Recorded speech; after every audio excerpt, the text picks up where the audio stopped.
नमस्कार.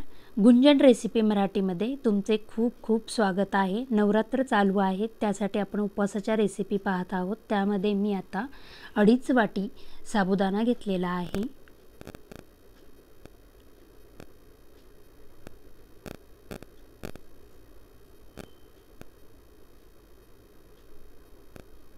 आणि आता हा साबुदाणा मी 2 वेळा स्वच्छ धुवून घेणार आहे.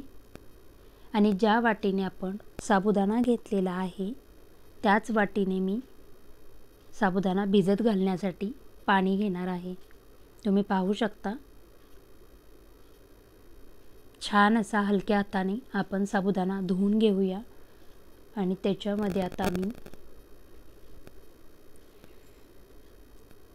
पूर्ण 1 वाटी पाणी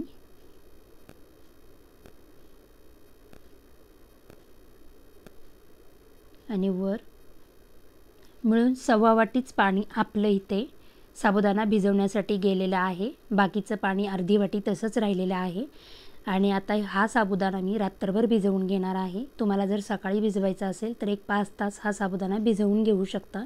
तुम्ही पाहू शकता, छान असा आपला मोकळा सुटसुटीत साबुदाणा भिजला गेलेला आहे.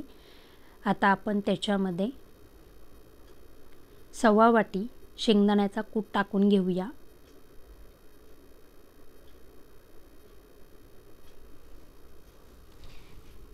एक वाटी आणि वर 2-3 चमचे आपण शेंगदाण्याचा कूट टाकून घेतलेला आहे. आणि आता आपण हा व्यवस्थित असा साबुदाण्यामध्ये मिक्स करून घेणार आहोत. अशा पद्धतीने जर साबुदाणा आणि शेंगदाणे एकत्र करून घेतले तर आपली खिचडी ही चिकट होत नाही, एकदम मोकळी आणि सुटसुटीत होते. आणि आता त्याच्यामध्येच मी चवीनुसार मीठ टाकून पुन्हा 1-2 मिनटं हलवून घेणार आहे. नवरात्र चालू आहे, त्याच्यामुळे मिरचीचा ठेचा सारखाच लागणार, त्याच्यामुळे मी एकदमच करून घेत आहे. पण मिरचीचा हिरवेपणा जसाच राहावा त्यासाठी मी इथे थोडेसे मीठ टाकून ही मिरची मी वाटून घेतलेली आहे. छान असा तुम्ही पाहू शकता आपला मिरचीचा ठेचा तयार झालेला आहे. आता आपण हवाबंद डब्यात तो भरून ठेवणार आहोत. आता मी इथे 2 चमचे कढईमध्ये साजूक तूप गरम केले. त्याच्यामध्ये मी 1च चमचा हिरवी मिरचीचा ठेचा टाकून छान असा मिरचीचा कच्चेपणा दूर होईपर्यंत मी हा परतून घेणार आहे. आणि त्याच्यानंतर मी साबुदाणा आणि शेंगदाण्याचा कूट आपण मिक्स केलेले टाकून घेऊया. 5 मिनटं आपण हे सर्व व्यवस्थित मिक्स करून घेणार आहोत. आणि त्यानंतर आपण त्याच्यावर झाकण ठेवून 5 मिनटं वाफ देणार आहोत. 5 मिनिटांनी पुन्हा एकदा आपण त्याला हलवून घेऊया. आणि आता त्याच्यामध्ये आपण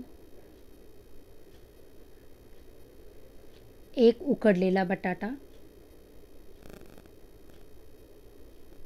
आणि तळलेले शेंगदाणे टाकून घेऊया. तुम्हाला जर खिचडी साजूक तुपात करायची नसेल तर तुम्ही शेंगदाण्याच्या तेलात पण करू शकता. आणि पुन्हा एकदा खिचडी आपण 5 मिनटं छान अशी सर्व व्यवस्थित मिक्स झाले की पुन्हा 5 मिनटासाठी आपण झाकण ठेवून घेऊया. तुम्ही पाहू शकता, छान अशी आपली साबुदाण्याची खिचडी तयार झालेली आहे. आणि एकदम सुटसुटीत अशी मोकळी खिचडी आपली तयार आहे. आता आपण ही प्लेटमध्ये काढून घेऊया. अशाच पद्धतीने आपली साबुदाण्याची खिचडी तयार.